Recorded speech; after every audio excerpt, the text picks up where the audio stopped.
तो इस वीडियो के अंदर हम बात करेंगे टॉप 5 डब्ल्यूडब्ल्यूई हील सुपरस्टार्स के बारे में जो कि मॉडर्न एरा के अंदर हैं। हील सुपरस्टार बेसिकली वो होते हैं जिन्हें क्राउड की तरफ से हेट मिलता है। चलो वो सारी चीज़ें हम तुम लोगों को मैं बताने वाला हूँ इस वीडियो के अंदर, और मैं तुम लोगों को इस पूरी की पूरी लिस्ट शेयर करने वाला हूँ कि हाँ भाई टॉप 5 से लेकर टॉप 1 के अंदर ऐसे कौन से डब्ल्यूडब्ल्यूई सुपरस्टार जिन्हें डब्ल्यूडब्ल्यूई क्राउड की तरफ से हेट मिलता है और one of the biggest heel superstar हैं डब्ल्यूडब्ल्यूई कंपनी के अंदर। So without wasting any time let's begin this video. Number 5 पर मैं रखूंगा the viper apex predator the legend killer Randy Orton को। देखो भाई तुम सबको लोगों को पता होगा कि हाँ भाई रैंडी ऑर्टन कितना खतरनाक बंदा और कितना खतरनाक डब्ल्यूडब्ल्यूई का सुपरस्टार है। अगर हम हेट की बात करें तो भाई इनको बहुत ही ज़्यादा हेट मिलता है डब्ल्यूडब्ल्यूई क्राउड की तरफ से। अगर ये अपने हील कैरेक्टर के अंदर आ जाए ना, ये one of the best character है रैंडी ऑर्टन का डब्ल्यूडब्ल्यूई कंपनी के अंदर। देखो बेबी फेस के तौर पर भी रैंडी ऑर्टन काम कर चुके हैं डब्ल्यूडब्ल्यूई कंपनी के अंदर, लेकिन इनका जो नेचुरल कैरेक्टर है डब्ल्यूडब्ल्यूई कंपनी के अंदर वो एज अ हील है। बहुत से लोग इन्हें हील की तरफ से बहुत ज़्यादा पसंद करते हैं, लेकिन इनको जो क्राउड की तरफ से हेट मिलता है ना, तो भाई वो एक मैसिव होता है। तो इसलिए मैंने रखा रैंडी ऑर्टन को नंबर 5 के ऊपर कि one of the biggest heel है वो डब्ल्यूडब्ल्यूई कंपनी के अंदर। रैंडी ऑर्टन अपने शुरू से ही कैरियर से ही हील सुपरस्टार के तौर पर आए थे इस कंपनी के अंदर, लेकिन अब वो बेबी फेस के तौर पर भी काम कर चुके हैं डब्ल्यूडब्ल्यूई कंपनी में। लेकिन अब जब उनका रिटर्न होगा देखना ये वाली बात है कि भाई वो बेबी फेस के तौर पर आएंगे या फिर वो एक बार फिर से एज अ हील आएंगे। लेकिन रैंडी ऑर्टन जो है one of the biggest heel in WWE company के अंदर। जो मैं नंबर 4 पर रखना चाहूंगा डब्ल्यूडब्ल्यूई सुपरस्टार, वो और कोई नहीं बल्कि हमारे रेटेड आर सुपरस्टार एज है। देखो एज रिसेंट टाइम के अंदर डब्ल्यूडब्ल्यूई कंपनी के अंदर बेबी फेस के तौर पर काम कर रहे हैं, लेकिन चलो हम अगर एज के पास्ट के बारे में बात करें ना, कि जब उन्होंने डेब्यू हुआ था तो देखो one of the greatest and biggest heel superstar थे डब्ल्यूडब्ल्यूई कंपनी के अंदर। वो एज अ हील काम कर चुके थे। देखो हील की सुपरस्टार के तौर पर उन्होंने लीटा के साथ काम किया था, ट्रेश बेथ फिनिक्स के साथ काम किया था, बहुत सी डब्ल्यूडब्ल्यूई फीमेल सुपरस्टार के साथ काम कर चुके हैं एज। लेकिन देखो वहाँ पर मनी इन द बैंक भी हमें कैश इन किया था एज ने जॉन सीना के ऊपर। जिन लोगों को याद होगा, जिन लोगों ने डब्ल्यूडब्ल्यूई को 2000 से फॉलो किया होगा उनको पता होगा। और भाई one of the greatest heel superstar माने जाते हैं एज डब्ल्यूडब्ल्यूई कंपनी के अंदर अपने शुरुआती कैरियर में। लेकिन अब रिसेंट टाइम की बात करें तो भाई वो one of the biggest baby face भी हैं डब्ल्यूडब्ल्यूई कंपनी के अंदर, लेकिन वो अपने प्राइम के अंदर one of the greatest and biggest heel superstar हुआ करते थे। तो मैंने इसलिए रखा कि हाँ भाई as one of the greatest heel हैं ऑल टाइम इन डब्ल्यूडब्ल्यूई के अंदर, तो क्यों ना भाई इनको भी इस लिस्ट के अंदर रखा जाए। और मैंने कहा कि हाँ भाई एज भी वो एक बिगेस्ट हील हैं डब्ल्यूडब्ल्यूई कंपनी के अंदर, तो भाई इनको भी रख लेते हैं। बाय द वे जो हमारे नंबर 3 के ऊपर डब्ल्यूडब्ल्यूई सुपरस्टार होने वाले हैं वो और कोई नहीं बल्कि होने वाले हैं डर्टी डोमिनिक मिस्टेरियो।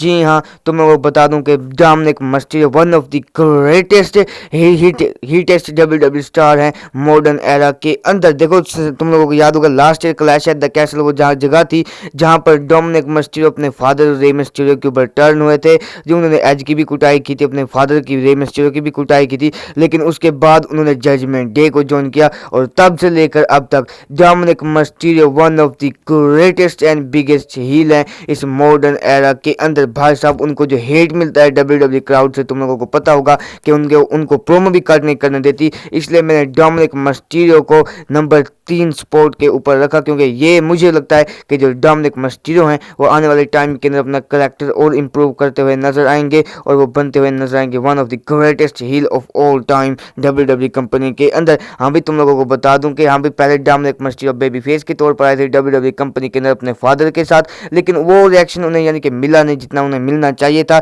इसलिए डब्ल्यूडब्ल्यूई ने उनको अपने फादर के ऊपर टर्न करवाया और अब देखो Dominik Mysterio one of the greatest and biggest heel superstar of all time in modern era के अंदर। मैं कह सकता हूँ कि हाँ भाई इस एरा के अंदर या इस डेकेड के अंदर सबसे ज़्यादा जिसे हेट मिलती है वो डोमिनिक मिस्टेरियो है। जो नंबर 2 के ऊपर सुपरस्टार आता है वो और कोई नहीं बल्कि the beast incarnate the cowboy Brock Lesnar आते हैं। देखो मुझे ये चीज़ें डिस्क्राइब करने की ज़रूरत तो बिल्कुल भी नहीं है कि हाँ भाई ब्रॉक लेसनर को क्यों मैंने नंबर 2 के ऊपर रखा और क्यों मैं उन्हें हील बता रहा हूँ।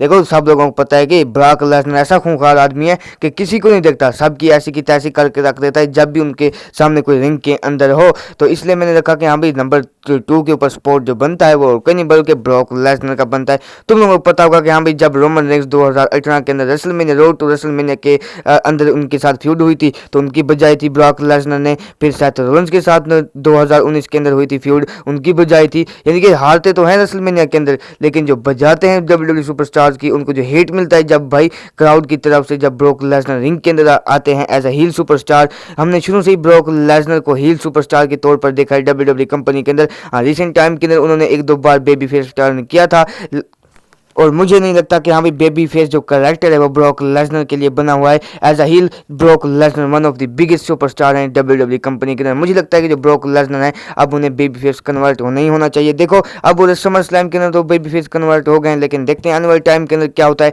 लेकिन Brock Lesnar one of the greatest heel of all time है। जो नंबर 1 पर मैं रखना चाहूंगा वो रखना चाहूंगा tribal chief, the head of the table, the undisputed WWE universal champion Roman rings को। देखो मैंने रोमन रिंग्स को नंबर 1 पर इसलिए रखा है, देखो ये वो बंदा है जिसको 2015-16 के दरमियान बहुत ही ज्यादा हेट मिलती थी। हालांकि जो रोमन रिंग्स थे वो बेबी फेस सुपरस्टार थे। जब अंडरटेकर को उन्होंने हराया था 2017 यानी कि रेसलमेनिया 33 के अंदर, तब वो मंडे नाइट रॉ के ऊपर आए थे रॉ आफ्टर रेसलमेनिया के अंदर। भाई साहब एक बहुत ही बड़ा मैसिव हमें हेट मिलता हुआ नजर आया रोमन रिंग्स को। रोमन रिंग्स ने जब प्रीमियम लाइव इवेंट को हमें मेन इवेंट करते हुए नजर आए, तब क्राउड जो है वो मेन इवेंट देखे बगैर चला जाता था। लेकिन 2020 वो फाइनली वो ईयर था जब इस जनरेशन का बिगेस्ट हील हमें देखने को मिला। समर स्लैम 2020 वो जगह थी जहां पर रोमन रिंग्स का रिटर्न हुआ, और उसके बाद से लेकर 2023 अब एंड होने वाला है, अब तक one of the greatest biggest heel in WWE company Roman Reigns है। और इस मॉडर्न एरा को चेंज करने वाले, इस लास्ट डेकेड को चेंज करने वाले और कोई नहीं बल्कि हमारे ट्राइबल चीफ रोमन रिंग्स है। देखो किसी ने बिलीव किया नहीं होगा, किसी ने सोचा नहीं होगा 2020 के अंदर कि रोमन रिंग्स बनेंगे one of the greatest heel of all time, और उनकी जो टाइटल रेन है वो 1000 दिन से भी ऊपर जाएगी। किसी ने ये चीज नहीं सोची होगी, लेकिन रोमन रिंग्स ने वो चीज करके दिखाई है। अब Roman Reigns greatest of all time बन चुके हैं। अब रोमन रिंग्स एक लेजेंडरी करियर के ऊपर है। अब रोमन रिंग्स जो है वो one of the greatest and best heel है WWE कंपनी के अंदर। और जो ब्लड लाइन की स्टोरी लाइन है वो रोमन रिंग्स के बगैर हो ही भी नहीं सकती इस कंपनी के अंदर। बाय द वे ये थे मेरे top 5 best heel superstar of all time या फिर मॉडर्न एरा के अंदर। आपके कौन से हैं आप अपनी लिस्ट शेयर करना कमेंट सेक्शन के अंदर। मिलता हूं तुम लोगों से आकर नेक्स्ट वीडियो के अंदर कुछ नेक्स्ट टॉपिक के अंदर। Till then bye bye, take care.